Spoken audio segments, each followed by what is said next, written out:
Eh bien, le garçon ne les avait jamais rencontrés auparavant et ne pouvait pas comprendre pourquoi, lorsqu'il les regardait, il ne pouvait s'empêcher de trembler dans tout son corps. Mais il rassembla quand même ses forces parce qu'il comprit qu'il avait aussi de la force et qu'il voulait devenir fort comme sa petite sœur et se battre avec les forts et protéger les faibles. Mais tout à coup, l'un de ces gars a commencé à dire à son père que les enfants sont si ennuyeux, mais qu'il s'en occupe seul et qu'il peut les leur donner et se simplifier la vie.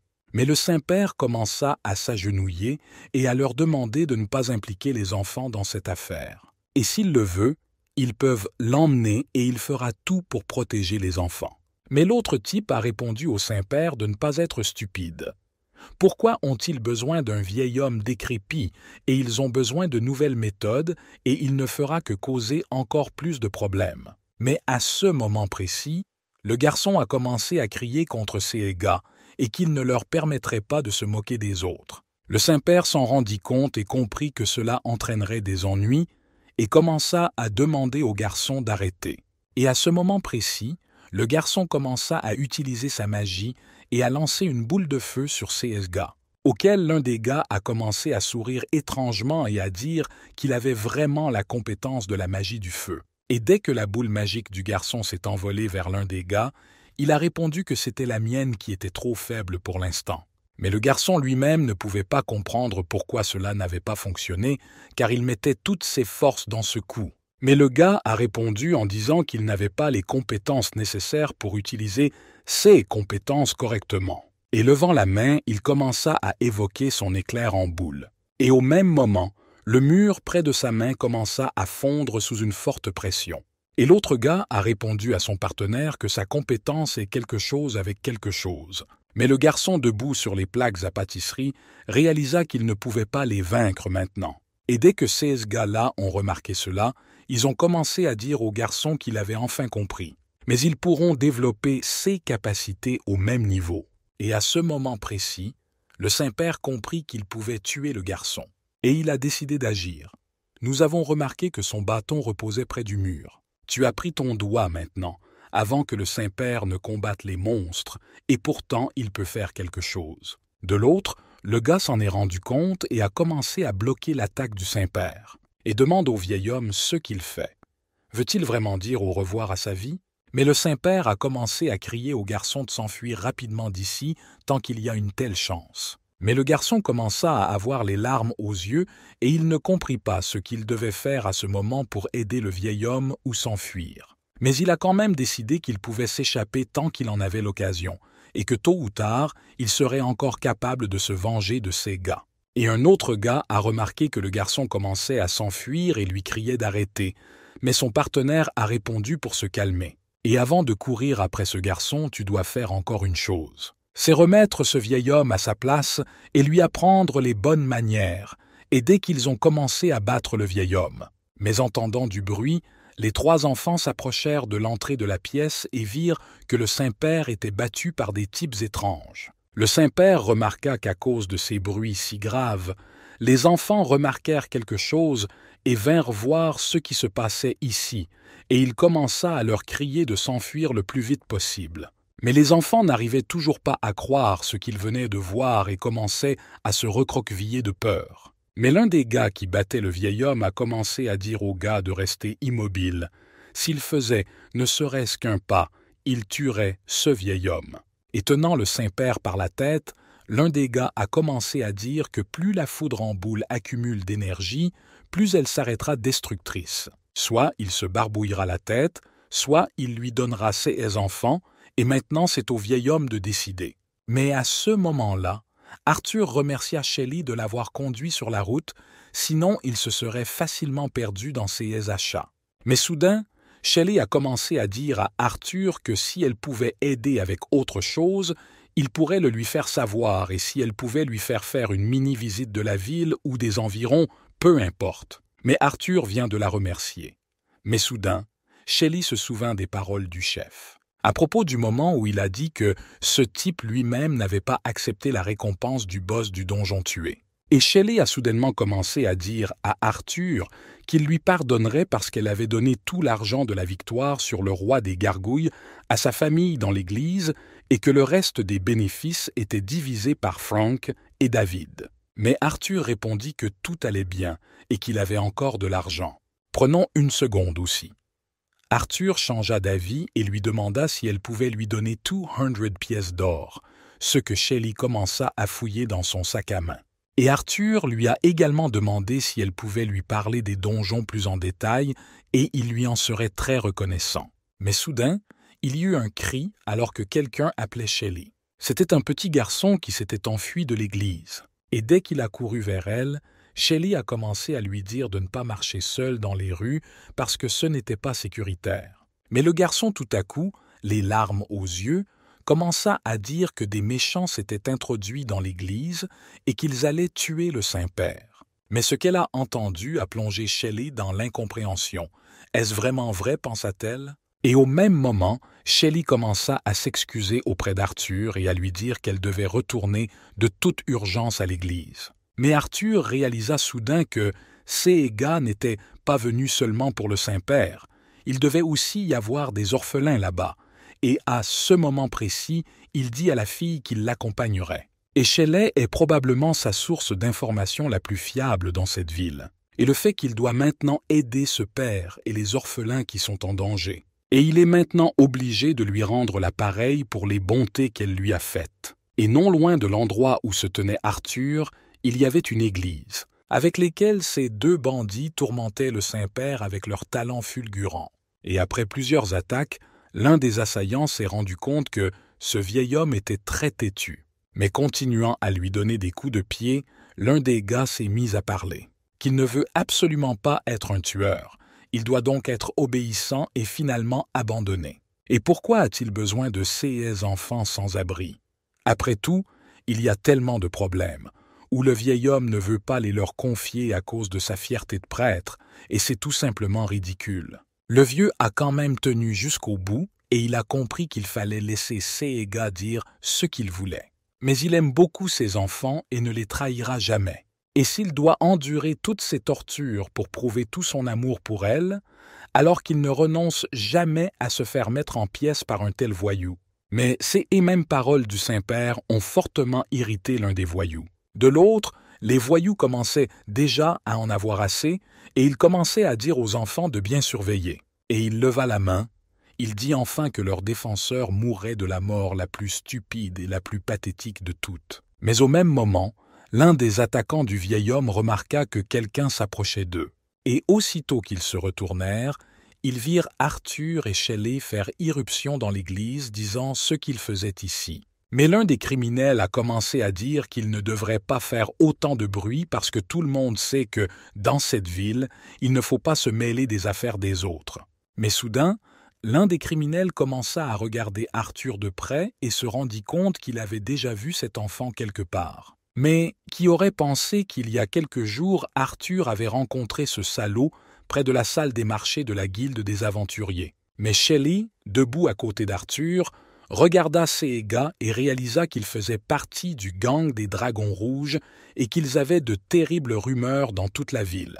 Et à ce moment précis, l'un des criminels suit simplement les lois de sa ville. Alors il lui montrera ce qui arrive à ceux qui vont là où ils ne devraient pas.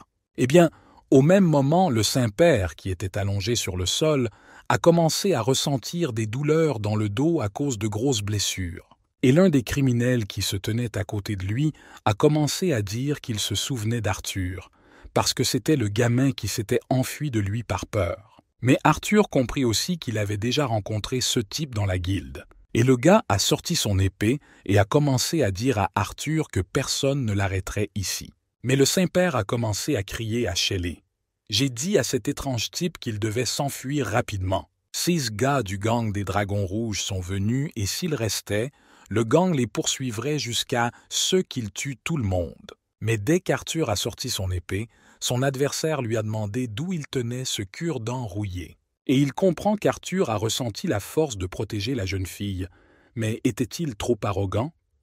Et il commença à demander « Veux-tu te battre? Savez-vous comment vous battre ?» Mais Arthur comprit quand même que ce n'était pas la première fois qu'il se battait bec et ongles, et il a commencé à dire à ce type de tricher, mais il n'avait pas aussi peur que lui. Mais son adversaire ne comprenait pas pleinement ce que voulait dire Arthur. Mais au même moment, Arthur frappa son épée avec sa lame et une lumière verte brillante apparut. Et le même gars s'est rendu compte qu'Arthur était si rapide par choix, il a commencé à se demander quel est le niveau de ce type maintenant. Mais Arthur, debout devant lui, a commencé à regarder sa lame, et j'ai réalisé que maintenant il ne consacrerait tout simplement pas beaucoup de temps et d'efforts, et l'achèverait sur le coup. Mais l'adversaire d'Arthur commença à se mettre en colère et à crier « Comment ose-t-il le mépriser ?» Mais avant même qu'il ait pu finir de parler, Arthur avait déjà commencé à agir, et cela lui est allé droit dans la poitrine. Et ce type a commencé à perdre l'équilibre et à tomber sur le dos. Mais dès qu'il s'est levé, il a commencé à se rendre compte que s'il n'avait pas sauté, il aurait été transpercé jusqu'à la poitrine. Eh bien, à ce moment précis, Arthur s'approcha de lui, pointa son épée sur lui et commença à parler. Qu'il semble qu'il tremble de peur et qu'il n'aurait jamais pensé qu'il rencontrerait des gens qui seraient eux-mêmes de vilains monstres assoiffés de sang. Et ce type a réalisé qu'il était lâche à cause de la peur. Et en faisant attention à sa main, il vit comment elle flottait dans différentes directions, et il ne comprit pas d'où il avait une telle peur d'un gars ordinaire. Qu'il tremblait de peur à cause de ce gamin, mais ce type n'arrivait toujours pas à y croire. Mais à ce moment-là, un autre méchant recommença à lever la main, activant sa compétence. Mais Arthur s'en rendit compte à temps et commença à élaborer un plan pour éviter une telle attaque. Mais le coup de tonnerre était déjà prêt, et dès que ce type l'a activé, il a pointé sa main directement vers Arthur et a commencé à invoquer d'énormes éclairs sous ses pieds. Et immédiatement après, il sortit son épée et commença à courir droit vers Arthur. Et dès que leurs épées se sont heurtées, le gars a commencé à parler. Qu'Arthur peut et pourra vaincre Jeff, mais il ne pourra jamais le vaincre car il est à un niveau complètement différent. Et ne pense-t-il pas qu'il agit un peu de manière déraisonnable en protégeant cette église délabrée et en se battant avec les représentants d'un gang puissant? Mais Arthur se rendait quand même compte que les choses allaient très mal maintenant parce qu'il ne pouvait pas combattre ce type à pleine puissance en présence de témoins. Et le fait que ce type puisse utiliser calmement ses compétences sous la forme d'une personne et qu'il le perd maintenant. Et ce type avait confiance en ses forces et ses compétences et a continué à attaquer Arthur, qui reculait progressivement. De l'autre, le bandit qui se trouvait dans le pays commençait à penser que ce gamin ne tiendrait jamais tête à son frère Ride. Et maintenant, il va saisir l'occasion et pouvoir poignarder ce parvenu dans le dos. Et dès qu'un tel moment arriva, il commença à marcher droit derrière Arthur et à porter le coup final. Mais dès qu'il a balancé, Shelley est arrivé à temps et a bloqué l'épée de l'ennemi qui voulait attaquer Arthur dans le dos. Et Shelley a commencé à dire au gars que maintenant elle serait son adversaire. Mais ce type ne comprenait pas pourquoi ce gamin avait toujours de la chance. Et attaquant Sheila, il commença à dire qu'il lui ferait regretter de s'être lancé dans quelque chose qui ne la regardait pas. En raison de nombreuses attaques, ce type a commencé à marcher sur la fille, continuant à attaquer de plus en plus fort. C'est pourquoi elle a commencé à reculer progressivement. Mais Shelley s'est rendu compte que ce type est rapide et que son niveau est bien plus élevé qu'elle. Mais son adversaire a également pensé au fait qu'il est beaucoup plus fort que cette fille, et d'autant plus qu'elle n'est qu'une aventurière et qu'elle n'a jamais combattu sérieusement avec des gens. Et après tout, tuer des monstres est beaucoup plus facile que tuer des gens. Et le fait qu'il est plus élevé qu'elle en niveau est beaucoup plus expérimenté. Et maintenant, il a décidé qu'il ne perdrait certainement pas contre cette fille. Et dès que Shelley a reculé un peu, le gars a commencé à lui demander si elle était épuisée ou si c'était la première fois qu'elle se battait avec un homme et que tout ce qu'elle pouvait faire était de tuer des monstres stupides. Et ce qui est vraiment dommage, c'est qu'il est désormais beaucoup plus intelligent que le monstre du donjon, et peut-être l'épargner et lui donner quelques leçons de vrai combat. Mais à ce moment-là, de l'autre côté de la pièce, Arthur se battait contre un autre bandit. Et après plusieurs attaques, Arthur décida qu'il devait reculer un peu et il sauta vers le mur. Et ce bandit commença à dire à Arthur qu'il voyait qu'il était fort. Mais avec l'épée à la main, il ne pourra lui faire aucun mal. Eh bien, après avoir baissé son épée, ce bandit a commencé à dire à Arthur qu'il était lui-même parfaitement conscient de tout et qu'il n'était pas capable de le vaincre, car il était beaucoup plus fort que lui et, en plus, il avait une bien meilleure arme. Et supposons qu'ils ne partiront pas après cette bataille. Mais cela ne changera rien. Et contrairement à son partenaire Jeff, il déteste cela simplement pour se montrer. Et alors il lui propose ceci. Il abandonnera et quittera calmement cette église, et ils ne l'ont pas vu, et il ne les a pas vus non plus. Le bandit qui a posé cette question a décidé de savoir ce que dirait Arthur, s'il sauverait sa vie ou préférerait mourir pour la justice. Mais Arthur commença à lui répondre. Et si rien ne change, alors à quoi ça sert d'accepter sa proposition? Après tout, il ne voulait pas devenir la même personne que lui, et même s'il est un faible et que cela ne le concerne pas, il n'abandonne pas son être et finit par devenir un aventurier.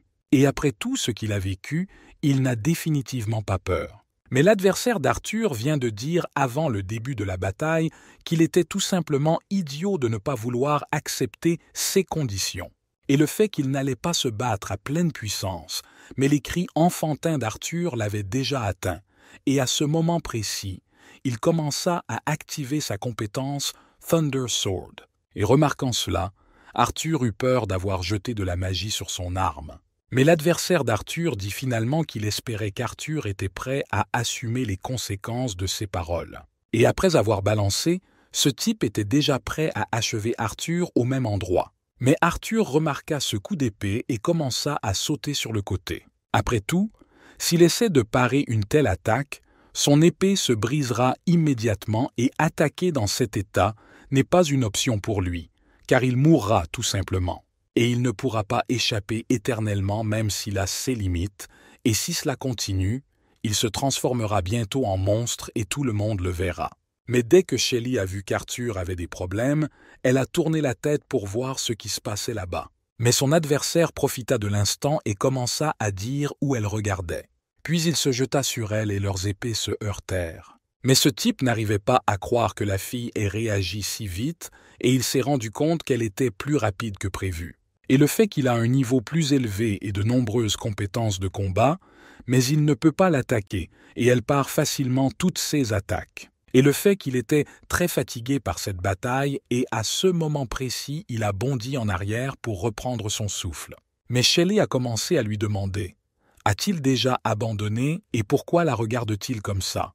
Ne s'attendait-il pas à ce qu'elle soit si forte ?» Et le fait que son épée n'a ni volonté ni détermination et que tout ce dont il est capable est d'agiter son épée sans réfléchir et avec de telles intentions, il ne la vaincra pas. Mais ces mots ont vraiment mis ce type en colère et sans aucune hésitation, il a commencé à l'attaquer. Mais elle commença à comprendre qu'à cause de ces égats, elle entraînait Arthur dans encore plus d'ennuis. Après tout, au départ, Arthur n'avait aucun lien avec cette église à cause d'elle. Il est désormais en danger, et elle devrait en finir avec ce type rapidement et l'aider. Mais Arthur comprit qu'il ne pourrait même pas survivre à ses attaques directes s'il le plaquait contre le mur. Et avec son habileté, il ne pourra pas se rapprocher de lui pour porter au moins un coup. Et maintenant, il doit réfléchir à ce qu'il doit faire ensuite. Mais soudain, son adversaire commença à demander à Arthur de quoi il s'agissait et pourquoi il n'avait pas montré de quoi il était capable. Mais Arthur décida de réfléchir à ce qu'il devait faire. Et doit-il vraiment enlever son masque maintenant pour se transformer en monstre? Mais en regardant le fait que devant lui se tenaient les enfants qui regardaient cette bataille. Alors s'il se transforme en monstre, cela ne fera qu'effrayer les enfants et le prêtre. Et Shelley, dès qu'elle le verra, ne pourra pas se battre à cause du choc. Et puis s'il enlève son déguisement, il n'y aura aucun moyen de revenir en arrière. Et il commença à se demander si c'était la seule issue. Après tout, dans le donjon, il pouvait encore sauver ces trois-là de la mort. Mais maintenant, tout est différent. S'il se transforme en monstre devant eux, ils s'uniront pour le tuer et peut-être que la destruction de l'Église lui permettra de s'échapper. Mais Shelley et les enfants ne le considéreront plus jamais comme une personne après cela. Et il resterait toujours un monstre déguisé en saint, et maintenant il ne pouvait pas comprendre pourquoi il résistait. Et au même moment, l'adversaire d'Arthur a commencé à dire que s'il ne veut pas, alors rien ne peut être fait. S'il veut mourir sans même essayer, alors il s'arrangera. Et tenant dans ses mains son épée sur laquelle il jetait son sort, levant son autre main, il commença à invoquer une autre boule de foudre. Et voyant cela, Arthur n'en croyait pas ses yeux qu'il utilisait 2 sorts en même temps. Et à la même seconde, il y eut une énorme explosion de foudre en boule qui frappa Arthur. Et dès qu'il a reculé de quelques mètres, il a remarqué que son bras était blessé. Mais après cela, Arthur a vu qu'immédiatement après cette attaque, ce type avait commencé à s'approcher de lui avec son épée. Et dès qu'il s'approcha, il commença à dire que la réaction d'Arthur était normale, mais que cela ne suffirait pas à le vaincre. Et maintenant, il va simplement prendre fin parce qu'il a déjà décidé qu'il n'aurait pitié de personne ici. Mais tenant son épée cabossée dans ses mains, Arthur risquait toujours de prendre le coup de plein fouet. Mais ce type a continué à crier que cette épée rouillée ne pouvait pas l'aider. Et dès qu'Arthur couvrit le coup avec son épée, il commença à s'effondrer en plusieurs morceaux, mais l'épée de l'ennemi. Néanmoins, il continua son volume et il put transpercer Arthur avec son arme d'où jaillissaient des éclairs. Et au même moment, le Saint-Père commença à reprendre ses esprits et, levant la tête, il vit que le garçon qui était venu à leur aide était blessé. Et l'épée qu'il essayait de bloquer lui transperça simplement le ventre. Et ce type a remarqué qu'Arthur avait décidé de remplacer son Dieu et pensait que s'il substituait des organes non vitaux, il éviterait une mort instantanée. Et le fait que c'est une tentative pathétique et qu'il mourra de toute façon. Mais soudain, ce type a décidé de retirer son épée, mais s'est rendu compte qu'il ne pouvait pas le faire. Le fait qu'il ne peut pas retirer l'épée parce que c'est comme si elle était coincée dans un rocher. Mais Arthur profita quand même de ce moment et régénéra la blessure, et l'épée grandit simplement dans sa chair. Mais ce n'était toujours pas la fin car Arthur était capable de transformer une partie de son corps en monstre et, avec l'aide de ses mains, il attrapa l'épée et commença à dire à son adversaire qu'il était finalement tombé dans le piège. Mais ce type ne comprenait pas pourquoi Arthur était si calme, et le fait que sa main était blessée et qu'une épée lui sortait du ventre, mais il souriait toujours. Mais pour Arthur, tout s'est parfaitement déroulé car il lui suffisait de pointer son épée là où il le souhaitait. Et avant cela, il a affaibli l'effet de transformation dans la région abdominale, a rendu sa peau plus forte, puis a utilisé la régénération. Et ce type ne pouvait pas comprendre qu'il pouvait résister à des attaques aussi puissantes. Mais maintenant, Arthur ne voulait pas l'écouter et agita la main. Il a frappé son adversaire directement au menton, le faisant reculer, et perdre conscience en plein air. Et au même moment, Arthur réalisa que tout était fini et qu'il pouvait maintenant se réincarner en humain. Et alors qu'il était allongé sur terre, ce type s'est rendu compte qu'il avait perdu, mais il ne pouvait toujours pas comprendre pleinement comment cela s'était produit. Et au même instant, Arthur commença à retirer la lame qui se trouvait dans son flanc. Mais le Saint-Père, qui regardait cette bataille, ne pouvait pas comprendre que ce jeune homme ait pu survivre au coup de foudre ainsi qu'à son adversaire. Mais soudain, le partenaire du perdant a commencé à tourner la tête et n'arrivait pas à croire que ce mort avait gagné. Arthur ne voulait pas perdre une minute et, ramassant son épée, il courut vers son partenaire et a commencé à demander à l'autre gars ce qu'il ferait maintenant parce que son frère ne voulait plus l'aider, et le fait qu'il ne peut pas s'opposer à eux deux. Et dès que ce voleur s'est rendu compte qu'il ne pouvait pas gagner, parce que maintenant il y avait 2 personnes contre lui, et il ne pouvait pas faire face à un seul. Et maintenant il l'a pris à la gorge. Il s'est rendu compte qu'il n'y avait pas d'élection maintenant, il devait l'utiliser. Et activer sa compétence, il commença à libérer sa brume empoisonnée. Et Arthur et la fille Shelley ne pouvaient pas respirer normalement et commencèrent à se couvrir la bouche pour ne pas inhaler cette nourriture dans ce brouillard.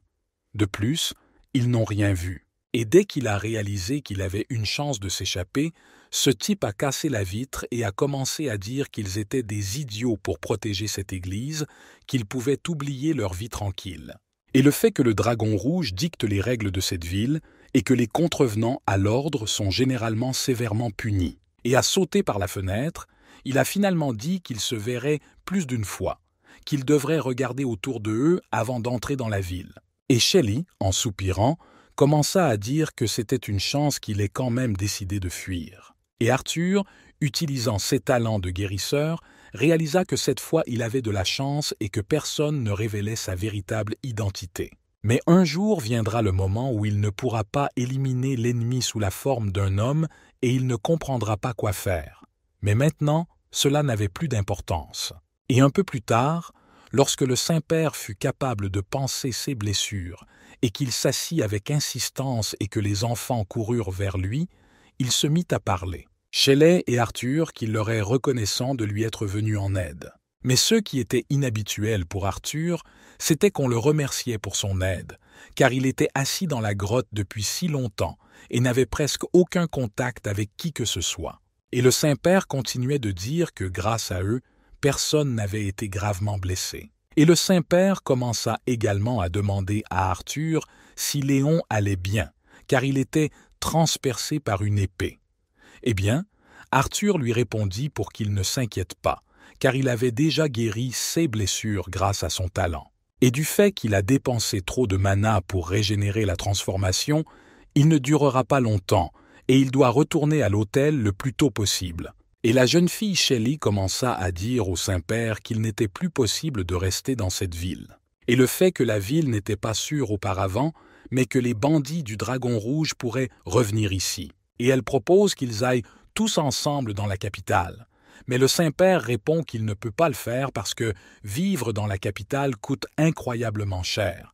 Ils devront payer leur logement et leurs impôts. Ce n'est pas facile, mais ils auront besoin d'argent et devront s'occuper des enfants pendant le voyage. Shelley ne comprenait toujours pas que ces bandits pouvaient à nouveau faire irruption ici et prendre les enfants, et qu'elle les aiderait et leur donnerait autant d'argent qu'ils en avaient besoin. Et maintenant elle leur demande de quitter de toute urgence cette ville.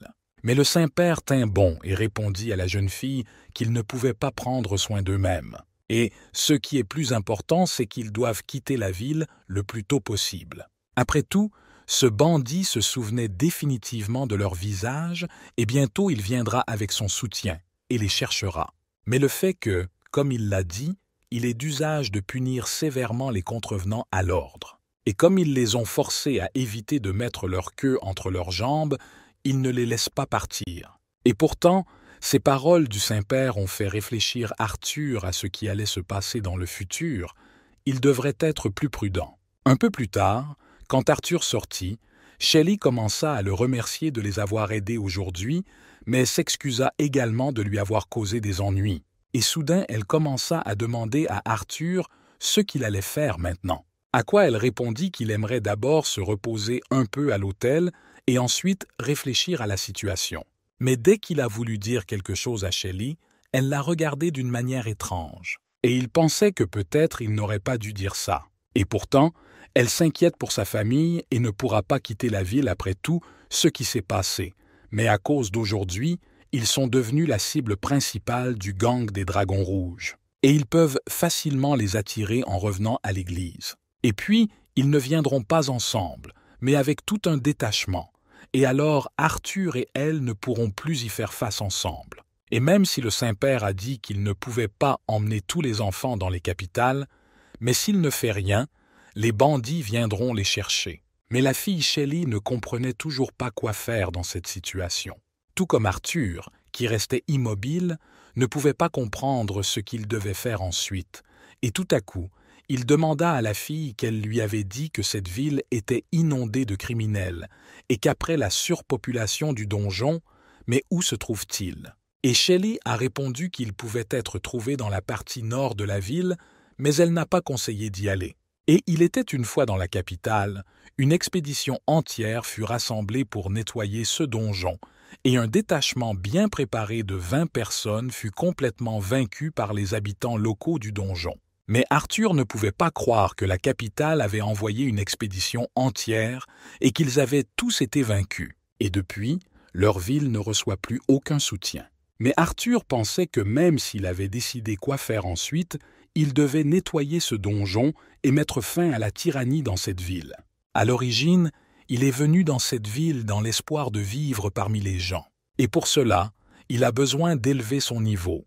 Inévitablement, il a cherché dans un donjon avec un tas de monstres pour monter de niveau. Et, comme même l'expédition royale ne pouvait pas faire face aux monstres, il pouvait y trouver de dignes adversaires. Et pourtant, L'anarchie règne dans cette ville, organisée par une bande du Dragon Rouge. S'ils restent inactifs, ils continueront à terroriser le monde contre les habitants puis à le tuer, ainsi que la fille qu'il a récemment rencontrée. Et s'il tue le boss, il arrêtera ainsi la surpopulation dans le donjon, et la capitale y prêtera attention et enverra des gardes royaux dans la ville afin d'arrêter ce chaos. Et sous l'apparence d'un monstre, il peut facilement survivre dans le donjon. Et pour sauver cette ville, il doit le devenir lui-même. Un peu plus tard, le gars qui combattait dans l'église est venu avec un rapport à son maître Garrett dans la cachette du gang des Dragons Rouges. Et il a commencé à dire qu'en chassant des esclaves, ils ont été attaqués par quelques gamins et qu'ils ont même réussi à vaincre le manège, et il a été vaincu par un garçon nommé Arthur, et ils ne devraient pas laisser ça comme ça, et ils doivent enseigner ce gamin une leçon. Et le fait que ce type, Arthur, est bien sûr fort mais incroyablement têtu, et il regrettera également d'avoir osé le déshonorer. Mais le chef des Dragons Rouges a commencé à demander à l'autre gars, c'est-à-dire qu'il a quitté son frère et s'est enfui pour lui demander de l'aide. Et le chef des Dragons Rouges, qui prit l'arme dans sa main droite, commença à demander qui il pensait être.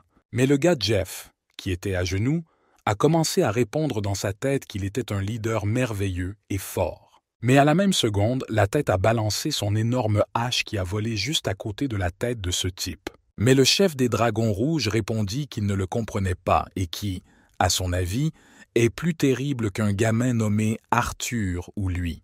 Et Jeff a commencé à répondre à cela, bien sûr, à cela, monsieur le chef. Mais le chef des Dragons Rouges a dit que, si c'est le CEAS, il devrait réfléchir à 2 fois avant de quitter son frère et son lâche courir ici pour son aide, et la prochaine fois, il l'achèvera personnellement pour une telle farce. Et le chef des Dragons Rouges s'est retourné et a commencé à partir, et son subordonné Jack a commencé à répondre qu'il avait tout parfaitement compris. Et le fait que M. Garrett, grâce à son caractère cruel et ses compétences cool, a pu constituer un gang qui dirige cette ville. Et les citadins l'appelaient le monstre de cette ville, et lui-même aime ce surnom, et toutes ses paroles ne sont pas que des menaces. La prochaine fois, il le tuera vraiment. Peu de temps après, le chef des Dragons Rouges commença à dire aux filles du canal que, dernièrement, il y avait moins de surpopulation dans les cachots voisins, et demandant au capitaine des unités défensives du gang du Dragon Rouge s'il avait donné un tel ordre. Et si elle n'a pas de raison impérieuse d'ignorer son ordre, alors elle peut dire au revoir à sa vie. Mais la chaîne voulait juste lui annoncer une nouvelle urgente. Le fait que leur source fiable dans la ville depuis plusieurs jours avait déjà un chevalier pointu de l'ordre royal et qu'ils n'ont trouvé que quelques soldats de ce type, mais il y en a probablement beaucoup plus. Et toutes leurs forces visent à patrouiller dans la ville et non dans le donjon. Et après avoir entendu cela, le chef des Dragons Rouges a commencé à se mettre en colère parce qu'il avait entendu parler de ces stupides chevaliers de Central City. Ils décidèrent à nouveau de prendre le pouvoir dans la ville. Et ces soldats n'apprennent pas du tout de leurs erreurs et du fait qu'il faudra leur donner une leçon. Mais le capitaine répondit qu'elle partageait ses sentiments, mais lui conseillait de ne pas entrer en conflit direct avec eux. Et il semble que la capitale veuille toujours découvrir la raison de ce qui s'est passé dans sa glorieuse ville et qu'elle s'en occupera. Mais cela prendra un certain temps. Mais à ce moment-là, alors que le soleil se couchait au-dessous de l'horizon, Arthur, debout sur l'une des maisons, réalisa que c'était la partie nord de la ville, et il n'a pas eu besoin de chercher longtemps pour agir. À cause de ce donjon, toute cette ville souffre, et il s'est bien préparé pour le voyage au donjon, a dormi à l'hôtel et a pris un copieux petit déjeuner, et maintenant il est prêt à tuer n'importe quel monstre. Mais soudain son regard tomba sur les gens qui se tenaient sur la route et il ne comprit pas, parce que le soleil ne s'était pas levé, pourquoi il y avait tant de monde ici. Et soudain, un énorme monstre borgne apparut avec un feu brillant dans la main. Et il commença à attaquer avec son feu les maisons les plus proches. Et les gens se sont rendus compte que le monstre avait de nouveau rampé hors du donjon et ont commencé à appeler au moins quelqu'un pour leur venir en aide. Et au même moment, Arthur quitta sa place en pensant que le gang des Dragons Rouges n'allait pas protéger les civils. Mais soudain, une fille est apparue et a commencé à dire qu'elle pouvait l'enlever. Mais elle n'a pas le temps de s'asseoir derrière chaque civil, alors il devrait s'emparer des enfants et des femmes et s'enfuir d'ici. » Et l'autre homme qui se tenait à côté d'elle commença à prendre son épée, disant que lui aussi pouvait se battre. Mais l'énorme monstre continuait de courir vers l'aventurier et de sourire terriblement. Et immédiatement après, il lança sa boule de feu directement sur l'homme qui fut complètement aveuglé par un éclair si brillant. Mais la fille debout à côté de lui a commencé à utiliser sa compétence Holy Shield, Holy Magic. Et aussitôt elle commença à sortir son épée et à attaquer uniquement les monstres. Mais les monstres réussirent quand même à bloquer le coup de la jeune fille et sautèrent sur le côté. Mais la jeune fille a immédiatement commencé à dire à l'homme qu'il était trop faible et qu'il valait mieux qu'il s'en aille. Et à ce moment-là, Arthur accourut parce qu'il voulait attaquer ce monstre alors qu'il était distrait. Le monstre remarqua néanmoins que quelqu'un d'autre s'approchait de lui et commença à se tourner vers Arthur, qui courut droit sur lui à grande vitesse et, brandissant son épée, il put le blesser en plein dans la poitrine. Et la fille tourna la tête et remarqua un autre gars qui venait aider dans la lutte contre le monstre. Et Arthur insista pour dire que lui aussi pouvait lutter contre ce monstre et qu'il l'aiderait bien. Mais cette fille ne pouvait pas en croire ses yeux qu'il était capable de blesser si gravement le monstre de Calamity Hall, et elle ne savait pas qu'il restait encore de forts aventuriers dans cette ville. Et il ne semble pas ressembler à un méchant, mais il pourrait ressembler à un bandit dragon rouge. Et soudain, elle s'est retournée et a commencé à dire qu'il lui servirait d'appât pendant qu'elle attaquerait. Et au même moment, elle se mit à courir droit vers le monstre et à l'attaquer. Mais après avoir basculé, elle vit immédiatement que le monstre avait repoussé son attaque. Mais la jeune fille réalisa que cela ne suffisait pas, et elle commença à activer son épée sacrée qui commença à briller d'une lumière vive. Et Arthur remarqua immédiatement qu'elle pouvait lancer de la magie sur son épée, tout comme le gars avec qui il s'est battu récemment. Et le fait que la magie sacrée est considérée comme l'arme la plus efficace contre les monstres du donjon. Et dès qu'elle a balancé, elle a pu couper le monstre en deux. Immobilisé, il tomba au sol et il n'y avait plus aucun danger de sa part. Mais Arthur, qui regardait cela, j'ai réalisé que tout se passait comme prévu et que Sainte Marie est l'une des plus puissantes de toutes. Et si cette fille l'avait attaqué même dans sa vraie grandeur, il serait mort immédiatement et au même moment, d'autres citadins ont commencé à dire à la fille qu'elle l'avait vaincue d'un seul coup et qu'elle n'était que quelque chose. Et le fait qu'ils ne l'avaient jamais vue en ville auparavant. Et est-ce qu'elle voyage vraiment? Mais quand même, la jeune fille pensait que c'était étrange parce que sa magie sacrée réagissait au monstre à côté d'elle. Et elle était sûre que pendant le coup, son épée avait réagi à ce type qui se tenait à côté d'elle. Mais Arthur, souriant bêtement, comprit que de toute façon, sous les traits d'un homme, rien ne le menace. Et c'est bien que personne n'ait été blessé pour cacher le combat avec le monstre. Mais à la même seconde, la fille commença à sortir son épée et à se demander si elle devait activer sa magie sacrée sur ce type. Mais Arthur, debout à côté du monstre, commença à comprendre qu'il était bien plus fort que les monstres ordinaires. Je me demandais quel était son niveau.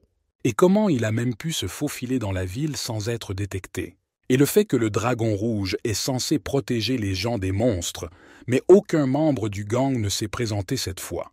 Et le fait que ces imbéciles du dragon rouge ne surveillent pas cette zone. Mais la fille qui regardait Arthur a commencé à comprendre que ce type gérait si bien ce monstre par rapport aux citadins ordinaires. Mais elle était toujours gênée par le fait que sa magie sacrée réagissait à sa présence. Mais pendant qu'Arthur se tenait près du monstre, il pensait aux dragons rouges et à leur imprudence. La fille qui se tenait derrière lui a commencé à décider que les aventuriers de haut niveau qui vivent dans une ville abandonnée sont très méfiants et qu'elle devrait s'en assurer. Arthur resta cloué sur place et pensa qu'il lui semblait que personne n'était blessé.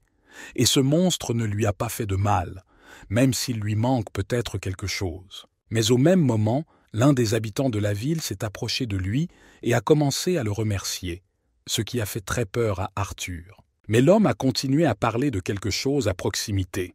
Ce monstre aurait brûlé toute la zone en un instant, et le fait que tous les citadins leur sont reconnaissants pour leur salut. Et l'homme commença à dire à tout le monde d'écouter attentivement et qu'ils devraient remercier ces deux-là correctement. Mais Arthur leur dit qu'ils ne devraient pas faire ça. Après tout, ils n'ont rien fait de tel. Mais Arthur comprit qu'entrer dans cette bataille était trop risqué et que plus les gens le verraient, plus son apparence éveillerait leurs soupçons. Mais au même moment, une petite fille a couru dans la ruelle en criant que son papa était vivant. Et dès qu'elle a couru vers son père, il l'a serré fort dans ses bras et a commencé à dire qu'il vivait grâce à vos gars et qu'elle devrait les remercier d'avoir sauvé leur maison.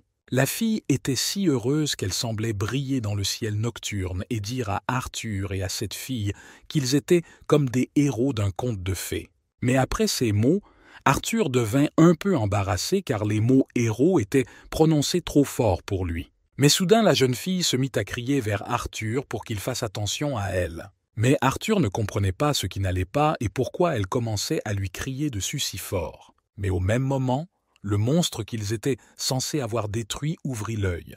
Et un énorme feu rouge magique apparut dans sa main encore intacte. Et d'autres citadins l'ont remarqué et ont commencé à crier que ce monstre était toujours en vie. Eh bien, la fille l'a remarqué et s'est rendue compte qu'elle était trop concentrée sur ce type et n'a pas du tout remarqué que le monstre était toujours en vie.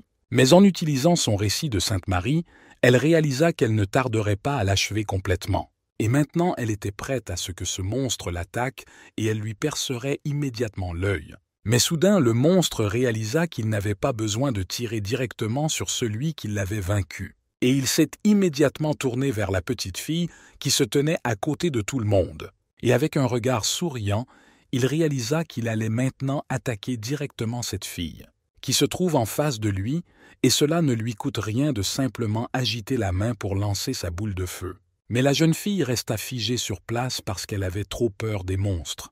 Par peur, elle ne pouvait pas bouger de chez elle. Mais la jeune fille qui se tenait près d'elle réalisa que ce monstre envisageait d'attaquer l'enfant afin d'affaiblir sa défense. Et au même moment, Arthur bougea pour protéger la jeune fille. Mais soudain, il réalisa qu'il n'était pas à temps pour l'atteindre, parce qu'il était trop lent.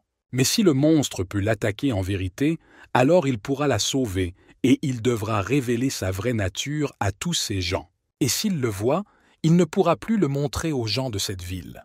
Et le fait qu'il ne pourra plus rester dans la ville d'Otfield et qu'il ne verra plus cette fille Shelley. Et soudain, Arthur commença à réfléchir au fait qu'il n'était encore qu'un simple imbécile. Et il voulait débarrasser cet empire du mal et des monstres. C'est pourquoi j'ai voulu devenir aventurier afin de protéger tout le monde, protéger les faibles et toujours être en avance. Mais dès que le monstre lança son Fire Step vers la jeune fille, le père de Maria, qui se tenait à proximité, a commencé à lui crier de s'enfuir. Mais il était déjà trop tard. Après tout, Maria ne pouvait bouger nulle part à cause de la peur et la boule de feu volait déjà droit sur elle, et ferma les yeux. Elle était déjà prête à dire au revoir à sa vie. Et dès que l'énorme boule de feu a atteint la cible, elle a explosé très fort. Et après une brillante explosion, le monstre qui lança sa boule de feu magique ne put comprendre ce qui s'était passé. Après tout, il a vu devant lui un autre monstre qui protégeait la jeune fille. Et le fait que grâce à lui, la jeune fille n'a subi aucun mal. Il n'y avait pas la moindre égratignure sur son corps. Et l'a protégée avec son corps. Arthur se tenait debout sur ses deux jambes et était au moins un peu blessé. Et dès qu'Arthur réalisa qu'il était toujours en vie, il soupira bruyamment. Eh bien, l'homme qui était le père de cette petite fille ne pouvait pas imaginer qu'il serait capable de voir cela de ses propres yeux. Mais Arthur ne voulait toujours pas perdre une seconde. Vous vous êtes simplement immédiatement dirigé vers le monstre qui l'a attaqué. Et dès que le monstre borgne s'en aperçut, il commença à trembler de peur, car il réalisa que maintenant la fin viendrait définitivement pour lui. Et à ce moment précis, même le héros le coupa de nouveau en deux, l'achevant ainsi définitivement. Et immédiatement après cela, Arthur a pu gagner 38 points d'expérience pour détruire le monstre. Eh bien, les habitants ne pouvaient pas comprendre d'où venait un autre monstre, car un seul monstre était entré dans la ville. Mais Arthur resta debout à la même place où il avait tué le monstre. Et la fille qui se tenait derrière lui n'en croyait pas ses yeux d'où il venait. Mais au même instant, tous les gens qui se trouvaient à proximité virent qu'un cerveau se tenait devant eux. Et ils commencèrent tous à se déplacer dans des directions différentes en un instant. Mais Arthur resta au même endroit et comprit qu'il l'avait amené à regretter. Son déguisement a pris fin et il ne sait plus ce qui va se passer ensuite. Mais se retournant, il regarda la jeune fille qu'il avait sauvée. Leur bonheur. Il était très heureux qu'elle ne soit pas blessée. Mais le père ingrat se mit à crier après Arthur pour qu'il ne s'approche pas d'elle. Et à ce moment précis, Arthur commença inconsciemment à se mettre en colère. Mais il ne pouvait même pas imaginer que la fille qui se tenait à côté de lui commencerait à l'attaquer. Eh bien, pendant une seconde, la fille pensait déjà à douter ou non de ses capacités. Mais quand même, elle avait raison dès le début et sur le fait qu'il s'est vraiment avéré être un monstre. Un monstre imitateur qui prend forme humaine. Et elle commença à dire aux habitants qu'il était beaucoup plus dangereux que le cyclope qu'ils avaient vaincu plus tôt. Mais les citadins ne pouvaient pas comprendre pourquoi le monstre marchait dans le sens ou l'apparence d'un homme et comment cela était même possible. Et plus important encore, où regarde le gang des Dragons Rouges? Mais Arthur comprit que leur réaction était tout à fait justifiée et qu'ils l'avaient fait pour sauver la vie d'une autre personne et ne regrettait pas d'avoir révélé son essence. Et à ce moment précis, il a commencé à fuir ces gens, même si les habitants lui criaient de s'éloigner du monstre maléfique et de ne jamais revenir. Mais l'un des habitants lui lança une pierre, touchant son masque. Mais ensuite, la jeune fille a commencé à dire à ses citadins à la tête épaisse d'arrêter de jeter des pierres parce qu'ils ne pouvaient pas le mettre en colère. Ce qui a le plus surpris la jeune fille, c'est qu'il était inhabituel et qu'il connaissait le langage humain. Et le fait que les monstres intelligents sont particulièrement dangereux et qu'il a même pu pénétrer dans la ville sans éveiller les soupçons des habitants et qu'elle doit le trouver et le tuer avant qu'il ne pénètre à nouveau dans la société humaine. Mais soudain, la petite fille commença à parler à sa sœur. Va-t-elle vraiment tuer celui qui lui a sauvé la vie? Mais la fille a répondu que ce type n'est pas une personne, mais simplement un monstre. Et soudain, le père, avec une tête stupide, s'est approché de la petite fille et a commencé à dire que ce garçon les trompait simplement et qu'il était un monstre qui se cachait derrière le masque d'un homme. Eh bien, la jeune fille a commencé à répondre que tout était très étrange et que c'était son père. Et le fait que tous les autres citadins stupides. Ils ont eu peur de lui dès qu'ils ont vu sa véritable apparence, mais il s'est battu avec le monstre pour les protéger tous et pour l'avoir sauvé. Mais le père à la tête épaisse n'a pas pu s'arrêter et a commencé à dire à sa fille que c'était elle qui ne comprenait pas. À quoi sa fille a répondu qu'elle ne comprenait pas comment le garçon qui l'avait sauvé pouvait être mauvais. Et ces stupides citadins ont finalement commencé à penser que la fille avait probablement raison. Et pourtant, la fille a décidé qu'elle se précipiterait après Arthur et qu'elle pourrait le rattraper. Mais soudain, elle se rendit compte que quelqu'un avait posé une main sur son épaule et l'avait ainsi arrêtée. Et l'homme qui se tenait derrière elle commença à lui demander ce qu'elle faisait ici. Après tout, il a demandé de ne pas attirer beaucoup d'attention sur lui. Mais Maria a commencé à répondre au capitaine qu'il ne comprenait pas ce qui s'était passé ici. Mais le capitaine lui a quand même répondu que de toute façon, il était temps pour eux de partir avant que quiconque du gang des Dragons Rouges ne les remarque. Mais Maria a quand même dit qu'il devait faire face à cette mimique. Mais le capitaine l'a remis immédiatement à sa place en lui disant que leur mission était d'enquêter sur la situation dans la ville sur ordre du roi et que les chevaliers devaient être prudents après l'apparition du trou catastrophe. Le Dragon Rouge commença à gouverner cela. Ville. Et leur mission est bien plus importante que chasser un monstre et elle doit signaler la situation maintenant. À quoi Maria a répondu qu'elle obéissait à son capitaine. Et dès qu'ils tournèrent le coin, Maria commença à dire qu'un cyclope était venu dans la ville à leur sujet et avait commencé à attaquer les habitants.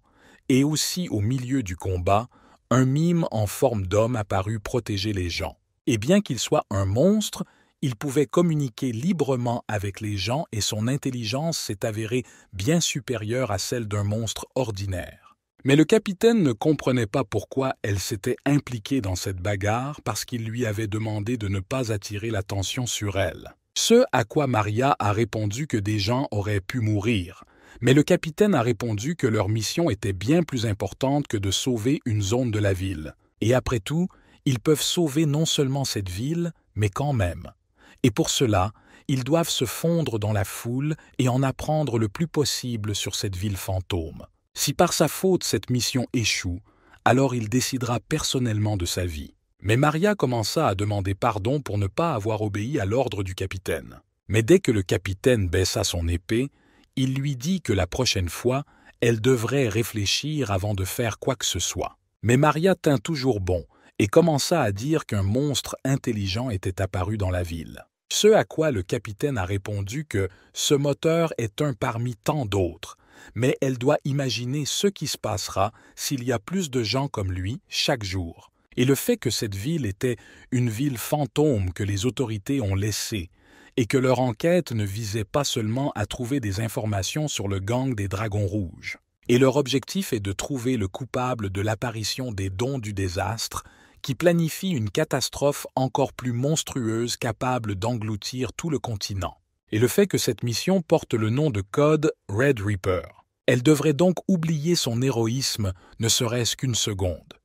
Si elle continue à faire quelque chose comme ça, leur pays pourrait disparaître de la surface de la Terre. Et serrant le poing, Maria comprit enfin ce que le capitaine essayait de lui transmettre. Mais il n'y a toujours pas d'âme dans les profondeurs. Elle ne pouvait pas simplement abandonner cette pensée. Mais au même moment, Arthur atteignit enfin le trou du désastre. C'est le même donjon qui a détruit cette ville. Et après avoir révélé son identité, il ne peut pas retourner dans la ville même sous forme humaine. Mais maintenant, ce n'était plus si important. Arthur pensait qu'il dégagerait le trou du désastre de tous les monstres. Et cette ville ne vivra plus dans la peur des monstres, et alors le pouvoir du dragon rouge disparaîtra. Et en plus, dans le donjon, il pourra enfin monter en niveau pour réaliser une nouvelle évolution, et pourra même aller vivre dans la capitale. Mais à ce moment-là, le Saint-Père s'est enfui de l'église et a commencé à dire à Shelley d'arrêter parce que c'est dangereux et qu'elle ne devrait pas le faire. Mais après s'être excusée auprès du Saint-Père, Shelley a déclaré qu'elle avait déjà tout décidé. Et le fait qu'elle ne puisse pas tout transporter de la ville à la capitale signifie qu'elle doit les protéger ici du banc du Dragon Rouge. Après tout, si elle ne fait rien, on ne sait pas quand ces bandits arriveront et elle doit faire quelque chose. Et le fait que le Dragon Rouge doit quitter cette ville pour toujours et pour cela, elle doit nettoyer le trou du désastre des monstres. Et après quelques heures, Arthur se retrouvait toujours au bord du désastre. Il était une fois une expédition entière composée de chevaliers royaux qui mourut à cet endroit. Et maintenant Arthur réalisait qu'il devait être aussi vigilant que possible. Après tout, il faudra plusieurs jours pour conquérir le donjon, repos compris. Et le fait que dans le donjon, il puisse se déplacer calmement sous sa forme de monstre et conserver constamment sa forme humaine est très fatigant. Mais la structure de ce donjon est si étrange qu'il y a tellement de passages qu'il est impossible de comprendre quel chemin précis mène directement au boss. Et pour l'atteindre, il devait descendre le plus profondément possible. Mais Arthur ne comprenait toujours pas où il devait aller. Après tout, il y avait deux options, à gauche ou à droite. Mais sans y réfléchir à deux fois, il décida quand même quoi faire dans une telle situation. Et placez-le horizontalement dans mon épée. Et levant la main, l'épée commença à tomber dans la direction qu'il voulait. Après tout, les aventuriers ont un signe où l'épée va tomber. Alors oui. Et la voie à suivre n'est pas la plus efficace, mais étonnamment, elle fonctionne toujours. Et comme c'est bien qu'il ait pris l'épée à ce bandit du raid. Eh bien, dès qu'Arthur a marché dans la direction où l'épée est tombée, et après avoir fait quelques pas, il réalisa soudain qu'il avait trébuché sur quelque chose, et est immédiatement tombé au sol. Je ne comprends pas ce qui s'est passé. Mais dès qu'Arthur tourna la tête pour voir ce qu'il y avait là, il réalisa que quelque chose lui avait attaché la jambe, et c'était étrange qu'il voie une toile d'araignée sur sa jambe. Après tout, il n'avait jamais rencontré d'araignée aussi géante capable de tisser un tel piège. Mais au même instant, deux énormes araignées, ou plutôt des araignées démoniaques dont le niveau était 23, sautèrent du plafond devant lui.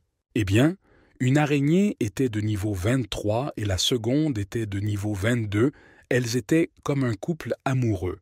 Mais Arthur ne voulait rencontrer aucun des monstres maintenant parce qu'il n'était pas encore à l'aise dans ce donjon. Mais il était déjà trop tard. Après tout, vos araignées ont commencé à lancer une sorte de sort. Et Arthur, qui tourna la tête, comprit qu'il devait sortir d'ici le plus vite possible. Mais le problème était que la toile qui entourait sa jambe semblait y être collée. Et deux araignées ont immédiatement commencé à m'appeler la magie de la terre. De la grêle et d'énormes morceaux de pierre commencèrent à tomber du plafond directement sur Arthur. Mais ensuite il s'est rendu compte qu'il n'avait nulle part où aller parce qu'il était trop près de moi, près de son visage. Et croisant les bras, il réalisa que maintenant la meilleure chose à faire était d'en bloquer au moins la moitié. Il doit attendre qu'il se rapproche. Et alors il pourra sortir de cette toile. À l'aide de son épée, il peut les couper en petits morceaux. Mais soudain, une des araignées se mit à cracher sa toile collante. Et dès qu'il atteignit Arthur, sa main était liée et il ne pouvait pas comprendre quel genre de déchet collant il y avait sur sa main. Et maintenant, Arthur réalisait qu'il était pour la plupart en difficulté, au sens littéral du terme. Après tout, ces deux araignées étaient trop insidieuses et elles étaient capables de lui attacher les mains avec leur toile collante. Et les araignées étaient très heureuses d'avoir pu assister à un dîner aussi copieux. Mais ensuite Arthur commença à sourire partout, comme s'il avait élaboré un nouveau plan. Et prenant la toile collante à deux mains, il commença à la tirer vers lui. Et dites à ces stupides araignées diaboliques qu'elles sont tombées dans son piège. Et de toutes ses forces, Arthur tira la toile et ces araignées se déplacèrent. Et commença à voler droit vers lui, mais il était déjà prêt. Et dès qu'il touche les airs, ils ont commencé à faire des bruits stupides comme s'ils souffraient beaucoup. Et cet énorme son de ding semblait résonner dans toute la grotte. Et dès que les araignées comprirent qu'elles étaient sur le point de finir, elles ouvrirent les yeux et ne comprirent pas que devant elles se trouvait un monstre terrifiant qui, à cette seconde même, les voulait en différents morceaux. Et à ce moment précis, il balança ses énormes griffes. Arthur a pu couper ces araignées en plusieurs morceaux. Et dès qu'ils se sont envolés, le système de notification a commencé à montrer qu'Arthur était capable d'obtenir 108 et 138 points d'expérience. Et en regardant la fenêtre de notification, Arthur réalisa qu'il avait finalement augmenté le niveau et que maintenant le niveau de compétence était passé de 25 à 26. Et qu'est-ce que cela signifie qu'au début du donjon, il rencontrera un ennemi et approximativement au niveau 23, mais plus il descend, plus le niveau de ses adversaires sera élevé. Et le fait que jusqu'à la prochaine évolution, il ne lui reste plus que 24 niveaux et pas autant qu'il y paraissait à première vue. Mais il aimerait évoluer avant de rencontrer le boss de ce donjon, car plus son niveau est élevé, plus il lui sera facile de faire face à lui, et celui qui évoluera, il recevra de nouvelles capacités. Et même si les monstres locaux ne lui posent pas de problème particulier, en les détruisant, il peut augmenter son niveau. Il doit donc s'engager dans la bataille avec tout le monde, même si les adversaires ont un niveau légèrement supérieur à lui. Et alors, le pompage ira beaucoup plus vite. Et après avoir erré un peu dans la grotte, Arthur arriva dans un coin étrange. Et soudain, il entendit une sorte de son country et tourna la tête. Il vit une sorte de monstre commencer à ramper hors de l'obscurité vers lui. Et c'était la Demon Speeder Queen, et elle était de niveau 37. Puis Arthur réalisa qu'il avait tiré des conclusions hâtives. Et dès que la reine araignée à 6 yeux vit Arthur, elle se mit immédiatement à courir droit sur lui de toute sa vitesse afin de le poignarder avec ses énormes cornes. Eh bien, Arthur a réagi à temps et a pu sauter sur le côté, et la reine araignée s'est écrasée directement contre le mur. Ou sur terre, Arthur réalisa qu'il était dans une mauvaise situation car il ne pensait pas rencontrer si tôt un adversaire aussi fort, et qu'il est temps pour lui de sortir d'ici le plus vite possible. Après tout, il ne pourra rien faire contre un monstre du 37e niveau, et peu importe à quel point il est intelligent et agile, il ne pourra pas vaincre seul un tel géant. Et il n'était pas surprenant qu'une expédition entière ait été envoyée pour conquérir ce donjon. Ce n'est qu'en s'enfuyant qu'Arthur réalisa que la reine des araignées démoniaques le poursuivait. Et de tels monstres ne devraient pas vivre à l'entrée même du donjon. Elle a dû ramper hors d'une sorte de passage dans lequel il y a beaucoup de monde ici, sentant la présence de quelqu'un d'autre. Et maintenant, Arthur doit trouver un passage le plus rapidement possible, dans lequel sa carcasse ne peut pas se faufiler. Eh bien, ayant atteint le passage le plus proche, Arthur s'y précipita de toute sa rapidité. Mais soudain, allongé sur le sol, Arthur remarqua quelque chose d'étrange devant lui. Ce qui s'est passé, c'est que devant lui, il y avait une très grande quantité de toiles d'araignée qui bloquaient son chemin. Et il s'est rendu compte qu'il n'y avait aucun moyen pour lui de passer ici, et est-ce qu'elle l'avait vraiment emmené ici exprès dès le début? Et Arthur tourna son regard et réalisa qu'il l'avait compris juste derrière son dos et qu'il se comportait d'une manière ou d'une autre étrangement. Puis il réalisa qu'il était évidemment vrai que l'araignée l'avait attiré ici exprès. Et sortant son épée, Arthur réalisa que c'était ce qu'il avait prévu et qu'il devait combattre des adversaires puissants.